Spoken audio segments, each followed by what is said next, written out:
Welcome to your first online lecture. All of the lectures are going to be hosted in YouTube, so if you need to stop the video, you can simply use the pause button in YouTube. If you need to move through a slide or fast forward through some of the video, you're going to use the bar at the bottom of the screen that allows you to move forward or backwards through the video.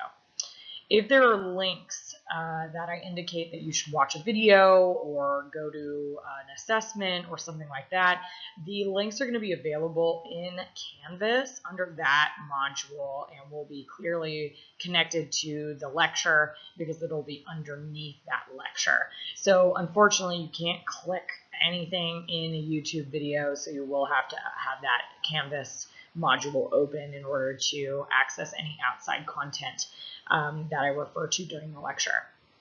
I'm going to suggest that you take notes throughout all of these online lectures because you do not want to have to go back and watch the videos all again, and you're going to need this information later if you're going to need it for a project or an exam. So today we're going to be talking about college culture, and we're going to be looking at the differences between high school setting and the world of college. And some of you may not be coming from high school, but this information is still useful as related to your transition from the world of work or another setting into college. And hopefully this will allow you to understand what the expectations are for you now that you're a college student. So we're going to start with an overview. One of the things that you'll notice that's the biggest difference between college and high school is you spend a lot less time in an actual classroom. And you're really expected to take control of your own learning and study and read outside of class. We'll talk a little bit more about what those numbers look like, but professors expect you to do a lot of your own learning, and they will give you plenty of things for you to do that with, assignments, readings, articles, things like that. Speaking of readings, you have quite a lot more reading than you're probably used to from a high school setting. You may have up to 100 pages to read each week. So this is something that you're really going to want to manage in terms of time and spread out throughout the week. And it will be something that takes a little bit of getting used to. You may have some team assignments or group assignments, and you may be used to in high school having time within the actual classroom to work on them. That's not really going to happen so much in college. You're really going to need to schedule time outside of the classroom with your group to work on the group projects. So that can be a bit of a challenge, right, in getting everybody's schedules together, but that's what's expected of you, and it's something you're going to have to adapt to. One other thing you'll notice is very different with college is that attendance might not be required. So this really depends on the class, but in big lectures, you'll have sometimes lecture halls that are up to 100, 200, 300 people. They're not going to be taking roll, right? So it's really up to you whether you come to class or not. But you really kind of do need to come to class to be able to learn what's being lectured on, because you're going to be tested on it most likely. There are classes like mine where participation is a really big part of the grade, and we really need you to be there to kind of connect with each other and talk to each other. And in that case, attendance is required. You actually do get points for it. To figure out what kind of class it is, simply look at the syllabus. It should have information about whether or not you're graded on attendance or whether it's required. So kind of related to attendance is participation. So participation meaning you talk when appropriate during class, you participate in discussions, you raise your hand and ask questions. This typically will affect your grade. In really big lecture halls or lecture classes, it may not so much because they don't really know who's participating or not, but they may have what's called a discussion section, which is like a supplemental small group sort of shorter class that complements the lecture, where you will be in a group talking about the things you learned about, talking about the reading, and in that case you actually probably will be graded based on participation because it's called discussion. They expect you to discuss, right?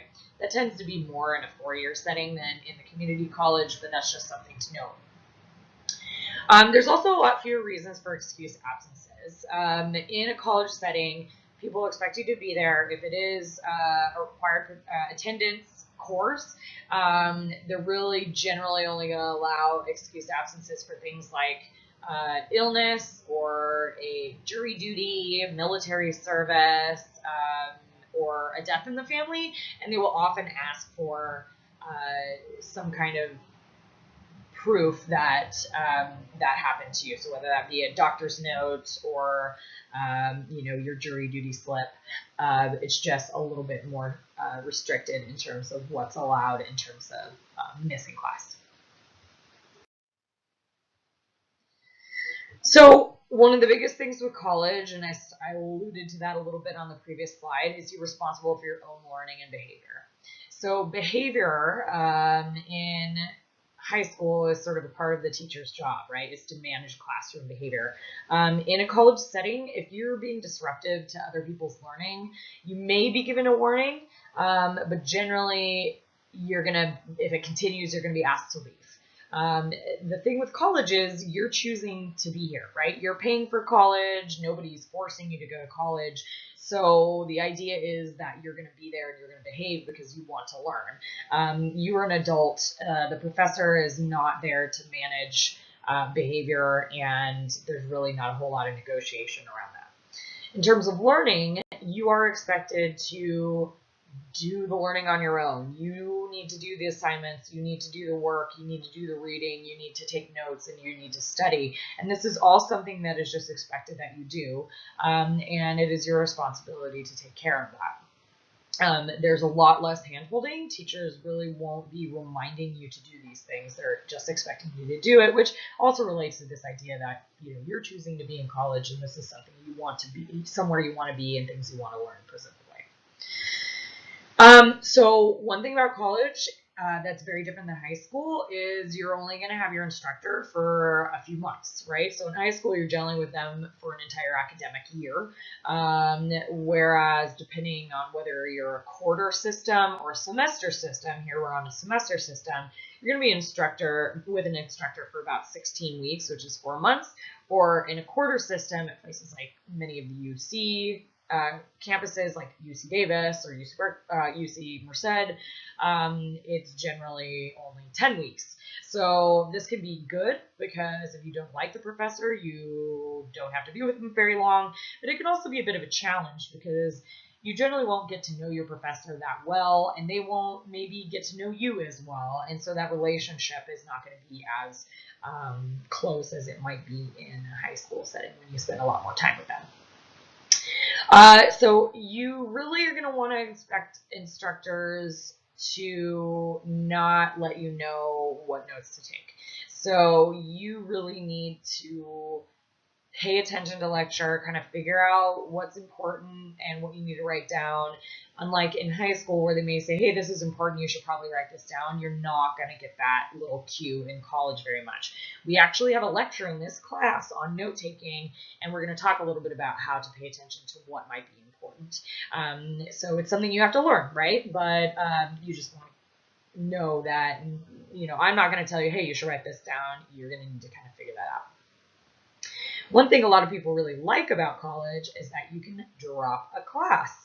So if you get there the first week and you review the syllabus and it just doesn't really align with what you want to learn, or maybe you realize that the professor is just not really going to work for you, you can actually drop the class. There are some restrictions on this in terms of timeline of when you can drop. So on our syllabus for HCD 310, it actually lists the dates for these 3 things, but you have to drop by a certain date to get your money back, which is the earliest drop deadline. And then there's a deadline for you to drop with no notation on your academic record. So it's like you're never in the class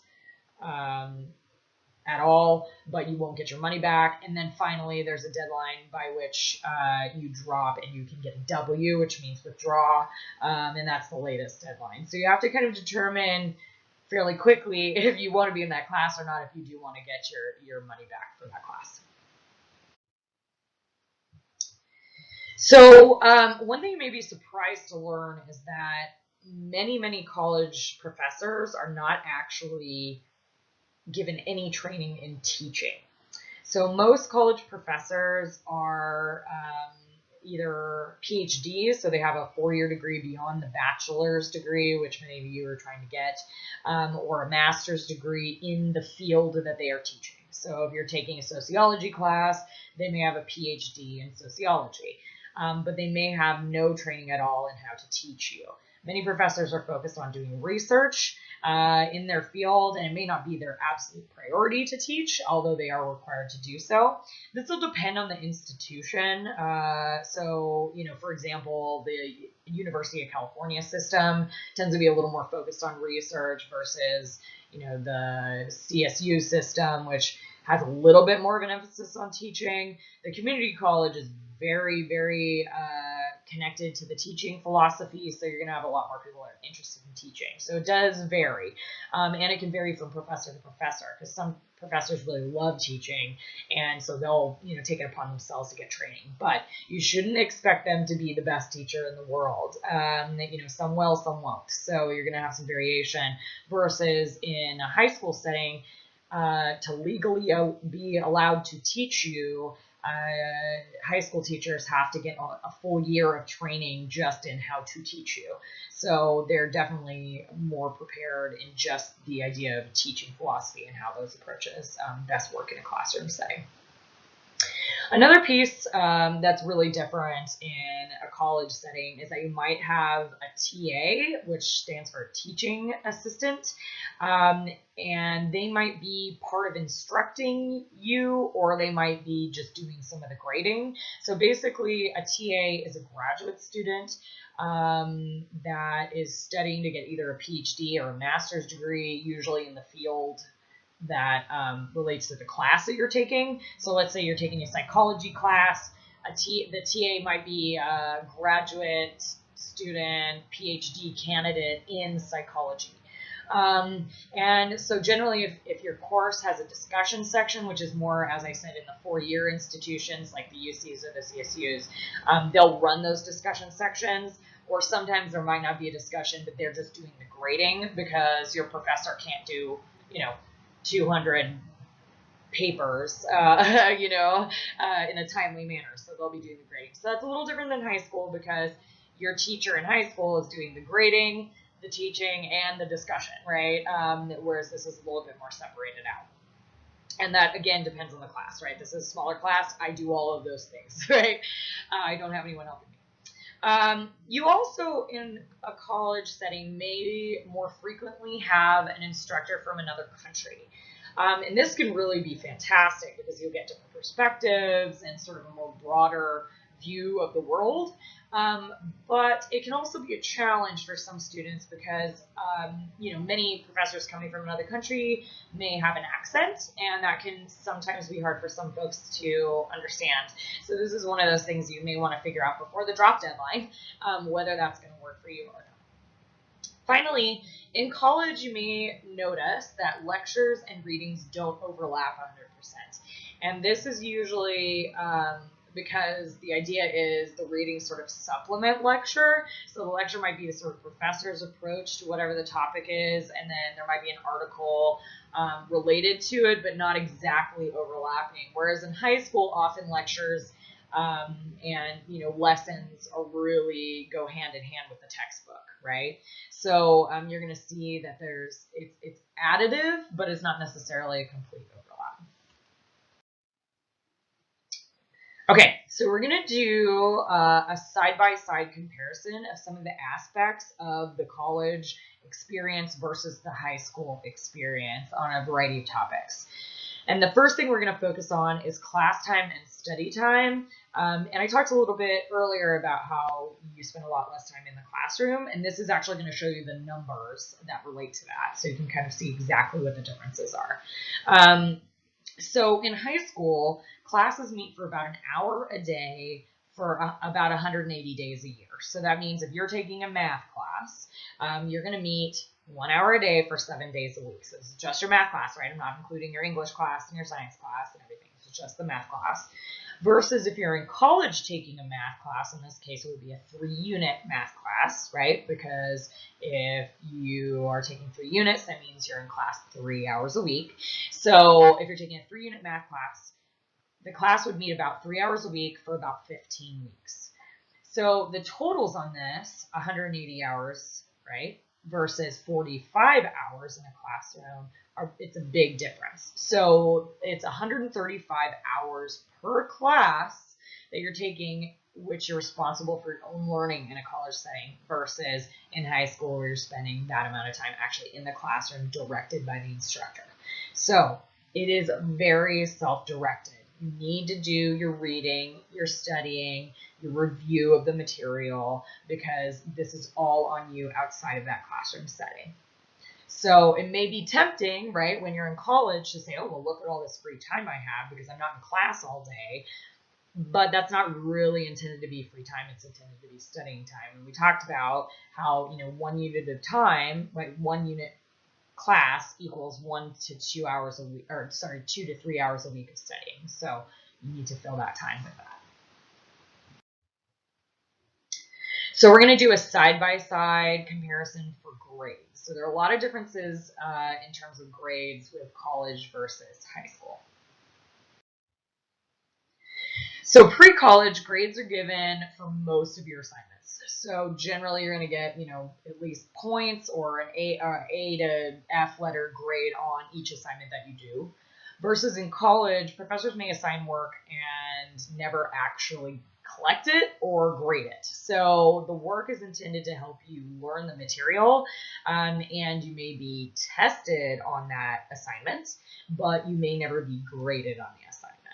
So my class is a little bit more of a training wheels class, right? Because we're about learning how to do college. So you will actually be graded on most of your assignments, right? I have a lot of smaller assignments you'll be graded on, but I am going to ask you for a few things. So I'm going to say, I want you to do this. And I'm not actually going to collect it or give you a grade on it, but I do expect you to do it because it's part of getting the information that you need. So in college, when somebody says, please do this assignment, just because they're not going to collect it, doesn't mean you shouldn't do it, because you may be tested on that material later, or it may come up in a project or a paper that you're doing. So pre-college, homeworks, quizzes, projects, etc. often raise a student's overall grade. You have a lot of assignments, and they're all average into the final grade. So you have a lot of opportunities to bring your grade up. So in college, often the test grades will carry the largest amount of your grade, and sometimes it will be the only thing that determines your grade. So you may have a midterm and a final exam, and that is your entire grade, and everything else is just preparing you for those two things. So that is very different. Sometimes you'll have papers thrown in there or big projects thrown in there that really are a big part of your grade as well. And then there are some professors that do a little bit more like high school, that have a lot of other assignments. It just really depends on the subject area and the professor, but there are many, many classes where it's really going to just be those tests and those papers that are your grade. So it's really a big difference. And, again, this class, a little bit more training wheels on that. I sort of spread things out and you have a lot of small assignments. But you shouldn't expect that kind of setup in many of your other college classes. So pre-college, teachers tend to inform you when you're doing poorly, and they usually give you opportunities to catch up. They'll say, hey, if you do all of these things, you can catch up, or, just make sure you turn in your homework from now on, or, here's some extra credit for you to do. And you're often given report cards or progress reports to let you know how you're doing. Whereas in college, really, we're not going to let you know. Generally, they're rather large classes. We expect you to be on top of it. We're not going to really be writing you in terms of your progress the whole time. So you need to keep up with your own grades. You need to track your own grades and calculate your own grades. This has gotten a lot easier with things like Canvas, right? The thing that we're using in our class, because it actually shows you what your grades are. And there's actually even a tool where you can calculate, what your grade might be if you do this well on this upcoming assignment and this well on the test. So there are some tools to help you with that, but the instructor is not going to be letting you know how you're doing. So you really need to just make sure you keep an eye on that. So pre-college effort often counts, right? You get an E for effort. And students who are actually putting forward a good effort may get a better grade, even if the actual assignments and tests aren't up to the standards put forward by the teacher. This is not really the case in college. college. Effort is great, and sometimes if it's a smaller class and the professor kind of knows you or has seen your effort, it may push you up a little bit in terms of your grade if you're right on the cusp. But generally, there's actually regulations around how the grade works, and it needs to be based on the actual performance of your actual performance in assignments and tests. So it's really performance-based versus effort-based. And this is especially true in really big classes that have 100 plus students, because I have no way of knowing what your effort looks like if I have 100 students, if that makes sense. So pre-college, teachers will usually try and help you to keep your grade up. So they'll say, hey, Joe, you're not doing so great. Let's, figure out a way to make, some of your assignments work for you, or maybe you can turn in some things late. Whereas in college, you actually need to seek that help out yourself. No one's going to come up to you and say, you're not doing so great. What can we do? You need to go to the professor and say, I'm not doing so great. What is it that I can do? And there may not be a whole lot you can do, or there may be a lot you can do, just depending on the professor and the structure of the class. But it's really up to you to seek out that help. And as we kind of mentioned before, you can also be put on academic probation if you're not doing that well. If you drop below a 2.0 grade, which is a C grade point average, you have a certain amount of time to make those grades better, or you can be dismissed. Whereas in high school, generally they're not going to dismiss you based on grades. So there are a lot of resources on campus to help you. So there's office hours. So most professors will have office hours where they're just sitting there literally being paid to wait to help you with things. And students tend to underutilize office hours. So this is a really great opportunity for you to go and get to know your professor and get help on things like assignments or papers, or just get advice on them, or advice on how to study. And it also helps you create that relationship with the professor, which could be very helpful for you later on. The other thing is college campuses have programs to try and help you. So there's the Learning Resource Center here on this campus. Remember, we talked about that. But you have to seek it out. They are not going to look at your grades and say, hey, you should come to the Learning Resource Center. You need to say, my grades aren't great. I need to go to the Learning Resource Center. And there are other programs, a lot of which we talked about, that are here to help you. So there's a lot of things, but you have to actually go use them. So pre-college, students can graduate as long as they've passed all the required courses with a grade of D or higher. So D will get you out.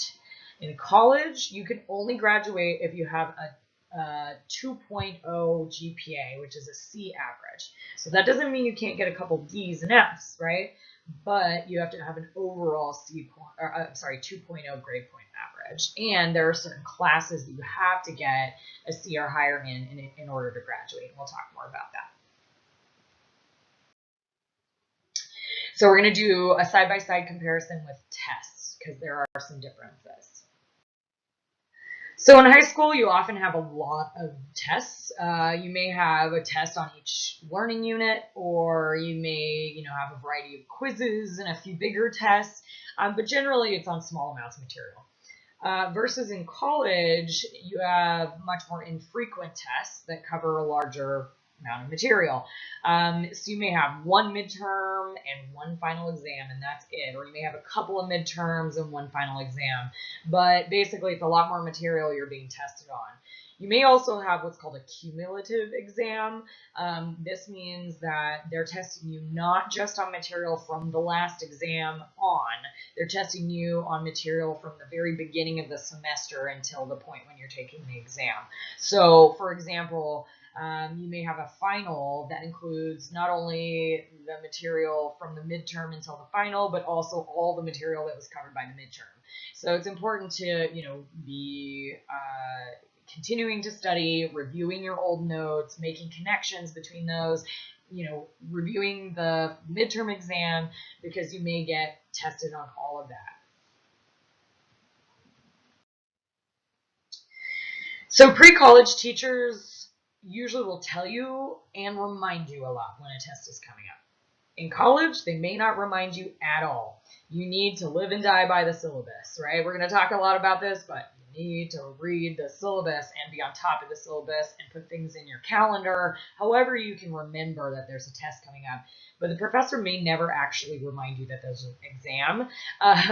So you don't want to get caught on exam day not having studied because someone didn't remind you there was an exam. So you really, really need to be on top of that and sort of spread out your studying from that exam backwards in your calendar. So pre-college, teachers almost always tell students what they need to study. They'll give you an idea of like, here are the things that you're going to be tested on. And sometimes they'll have review sessions or they'll give you a study guide. There's a lot more handholding when it comes to exams. In college, sometimes, students will say, what's going to be on the exam? And the professor will say, everything. So you want to know all the material, and that can be a bit daunting. And this is why good notes are important. Reviewing your notes is important. Sort of synthesizing the most important points is going to help you with that. And professors generally will not give you an idea of what you need to study. So once again, this class, a little more training wheels for a midterm examination. I'm going to tell you exactly what's going to be on it. And for our final exam, it's kind of a unique format, but I am going to give you an idea of what to expect. But you'd be surprised how many of my students do poorly on the midterm, even though I told them exactly what's going to be on it.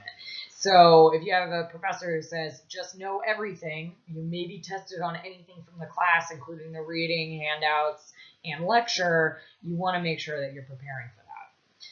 Also, if professors do offer review opportunities, so they may have an outside of the class review session or may have a review session held within the bounds of the class time, generally you're expected to come prepared with questions. They're not going to go over, question by question the exam. They're going to say, what questions do you have for me? And just stand there and answer your questions.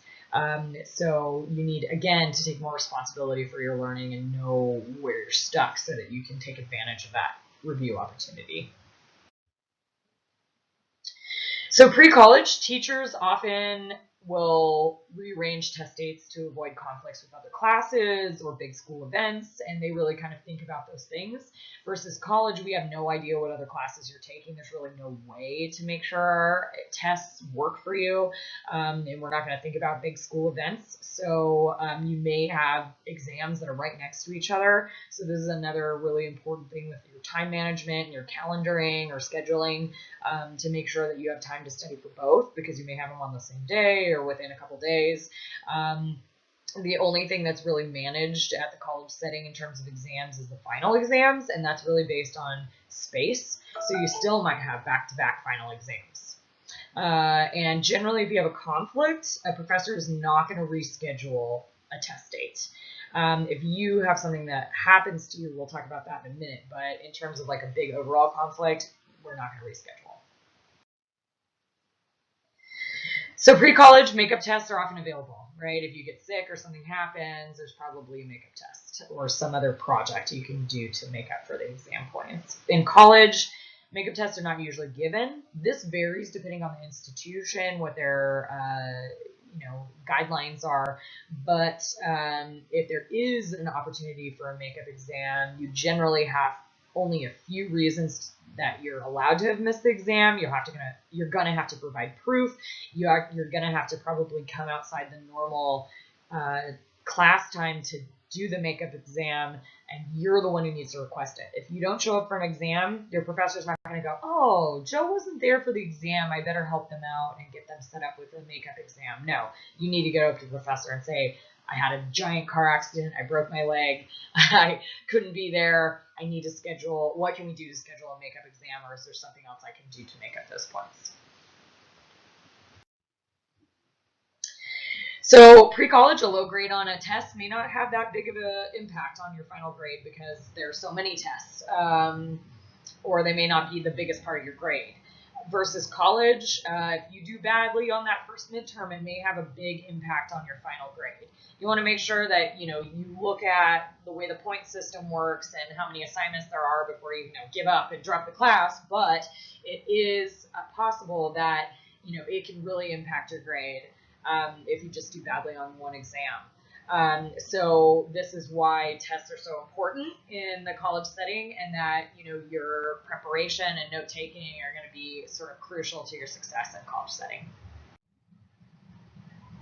So pre-college, students are often expected to reproduce what they're taught on an exam, and it's generally in the same way, right? So if you did math problems that were word problems, you're generally going to be asked very similar word problems on your exam, and you're generally going to be solving the same kinds of problems.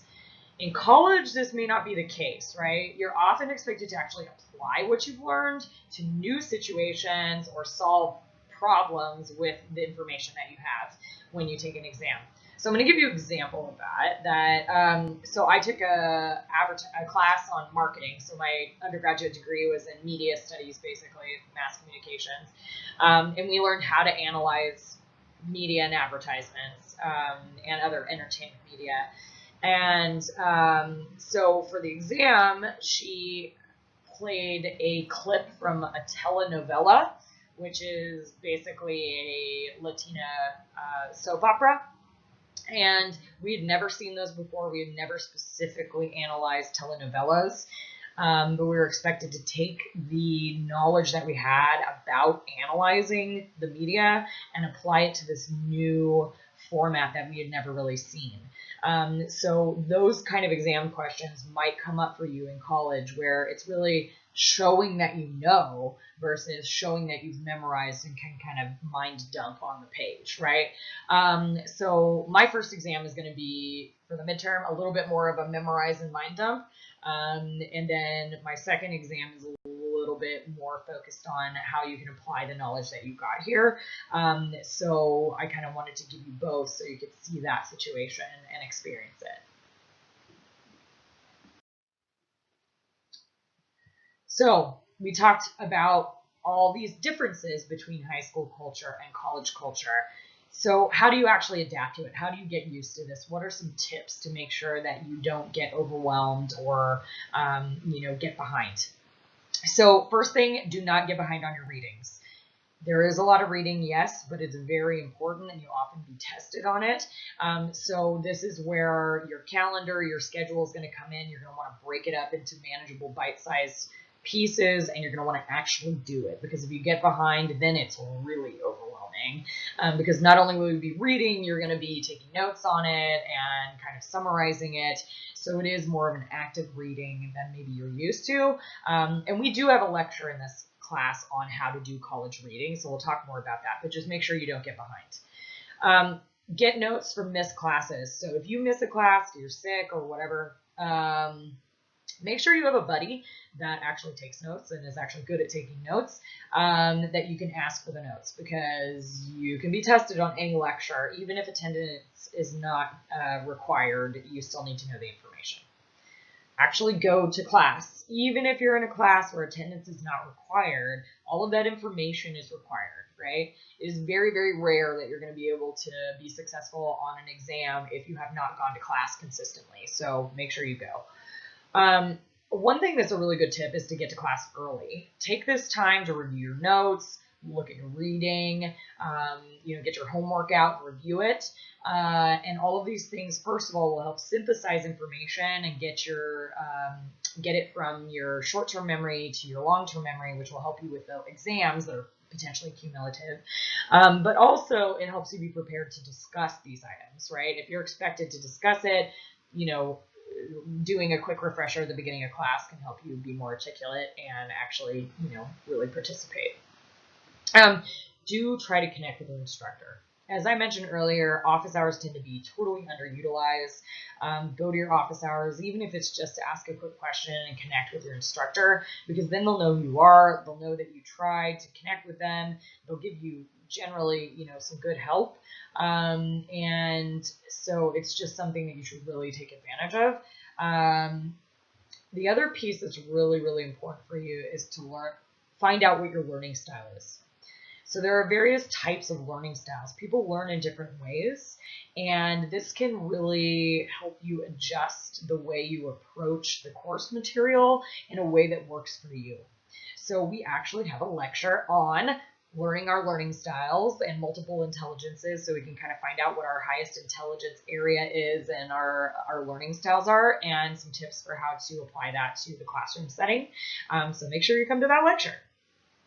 And finally, take HCD 310, right? The entire point of this class is to help you be successful in the college culture and help you adapt from that high school, or if you're coming from a work setting, into this new way of working, because it is something you have to learn. It is not something that people are just inherently good at.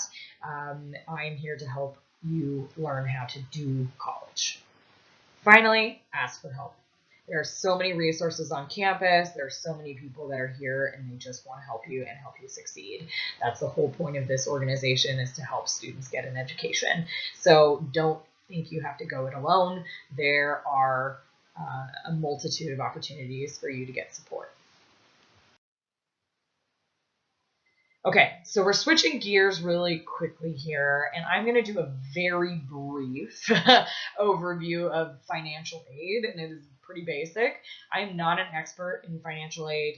I'm not a financial aid advisor. We have a financial aid department here on campus that can help you with these. So anything beyond what I present, I would suggest talking to financial aid about.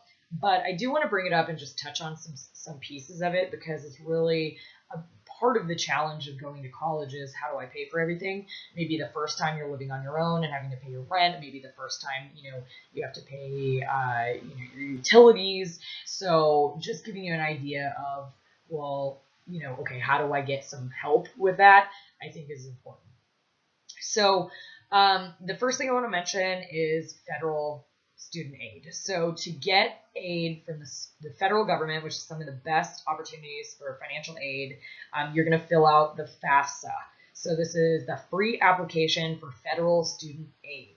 And this is one big application for you to access campus-based financial aid, Pell and Cal grants. So a grant is something where the government gives you free money to go to school. So they just give you money. You never have to pay it back. You don't have to pay interest on it. It's just for you to pay for school and living expenses. Loans. So the federal government offers very low interest loans, something that you can't get that kind of interest rate in a private loan. And so you can apply for those as well if the grants don't cover what you need. And finally, work study. So work study, you may not have heard of. It basically is the federal government subsidizing hourly rate for a job you do. So you can generally, it's on-campus jobs, and you would get paid, $14 an hour, for example, instead of minimum wage, because the federal government is giving that organization a little bit of extra money to pay you. So this is a great thing to help, subsidize your living expenses. You can choose to get work study or not. You don't have to accept it, but it is a good opportunity, especially if you're planning on working anyway. And then this really big special program for the community college is the California College Promise Grant. So this used to be called the Board of Governors fee waiver, or the BOG fee waiver. So you might still hear people say that. But basically, this is a waiver that lets you not pay tuition. So that $43 a unit that you're required to pay for community college, you basically don't have to pay that. You can apply using the Los Rios online application on their website, and this is a link, so you can actually use this to apply. If you're AB 540 or DACA, which is the Deferred Action for Childhood Arrivals, you can use the California DREAM application. So this is for the DREAM Act, basically helping people that are undocumented apply for federal aid. Because generally you have to be a U.S. citizen, but this is a way around that, right? For federal aid, you do it. There's a great video here that gives you a nice overview of financial aid. I would suggest you click on that link and watch it because it's going to give you some good details. And then the last thing I want to talk about is scholarships. So scholarships are offered, by a variety of institutions and organizations for a variety of reasons. So you might get a scholarship because you're Native American, or you might get a scholarship because you're in foster care, or you might get a scholarship because you have an excellent GPA. But you have to apply for these scholarships. There are so many scholarships that go unawarded because people don't apply, because it does take a little time and effort. Sometimes you have to write a little paper. Sometimes you just have to write a little paragraph. Sometimes you just have to put your basic information in. But this is something I would highly recommend you look into, because even if it's a small scholarship, things can add up. $500 here, $300 there. That starts to really be a lot of money. And, although it does take a little bit of time to apply, well, the couple of hours you spend, writing a little paper, you're not going to $800 for 2 hours of work, right? So it ends up being completely worth it. I suggest going to the financial aid office and talking to them about their process for applying to scholarships. And then you can also look outside the financial aid office and just Google scholarships. And so definitely look into those. So really quickly, I'm going to go through some of the eligibility requirements for the federal student aid. So that's the FAFSA, not the Bach fee waiver, but the FAFSA, the things that you're going to apply for through them, things like Pell Grants and the federal loans. You have to demonstrate a financial need. So how do they determine you have a financial need? Well, you're going to submit information from either your tax returns or your parents' tax returns, depending on your age and your status. And then you have to be a U.S. citizen or an eligible non-citizen. You can't be in default on another student loan. So basically this means you had a student loan before, you didn't pay it, and now you're defaulting. I'm guessing most of you aren't in that situation, but it does preclude you from getting aid now. You have to be making satisfactory academic progress. So that means you have to be, not failing your classes. You have to be taking a certain number of units. You have to be not withdrawing from a bunch of your classes. So basically you need to be moving forward at a pretty good pace, and you need to be actually doing well in your classes. You have to actually be working towards a valid Title IV eligible educational goal at American River College. So I'm not going to go into detail about what that means, but you will want to meet with your counselor about this, because your counselors know what eligible goals are, and they know how to set up your schedule to make sure you're fulfilling that. And it has gotten more complicated in past years with transfer information. Not everybody is pursuing an associate's degree, so you kind of have to tweak it a little bit. Again, I'm not going to go into detail, but you are required in this class to go get a student educational plan, and they generally will ask you if you're on financial aid and kind of work your schedule that way. But if they don't, bring it up. Let them know you're on financial aid, because the counselor will help you with that and make sure you're sort of meeting the requirements in terms of the classes that you're taking. You need to agree to use the federal student aid solely for educational purposes. So you can't use the money to go buy yourself a new car or a big TV. It has to be used for living expenses to support you while you're in school. So this can be, your rent or your books or, transportation. But it has to be related to the fact that you're going to school, if that makes sense. It can be for a vacation. You have to not completed more than 150 units. So that's a lot of units. That's more than you need to get a degree, a bachelor's degree. But basically, they don't want to keep giving you money if you've already done a lot of school and not accomplished anything. You have to have a high school diploma, GED, or some passing score on a state-recognized proficiency exam. So basically, you have to somehow show that you meet, your primary school education requirements. And finally, you have to be enrolled in an eligible program of study. So it has to be an eligible college, which American River College is, and it has to be a program of study that, meets those requirements. So again, if you have any questions about that, that's a good question for your counselor.